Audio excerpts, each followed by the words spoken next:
ఇప్పుడు అమ్మ క్రికెట్ చాలలేదురా, ఆడుదాం. అరే ఒకసారి బ్యాటింగ్ కూడా ఆడాలని ఉంది. అరే ప్లీజ్ ఒకసారి ఎవరు ఆడాలని ఉంది.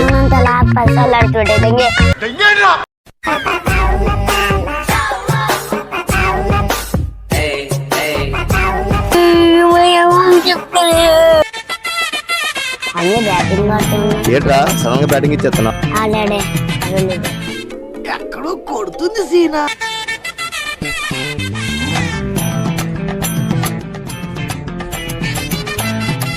ఇద్దరు ఎదగా సిగ్గులేదు, చిన్నపిల్లలతో బ్యాటింగ్ ఆడతావా? అందులో బాల్ తో మా పాపను కొడతావా? ఎంత పని చేశారా బుడ్డోడా, నన్ను ఇరికించేస్తావా? బుడ్డోడా బుడ్డోడా వాళ్ళు వేడి చేసి కొడతా. తీసుకొడతారు కొట్టరా. చిన్న నుంచి పెద్దల దగ్గర ప్రతి ఒక్కరు సినిమా డబ్బులు చెప్పడమే.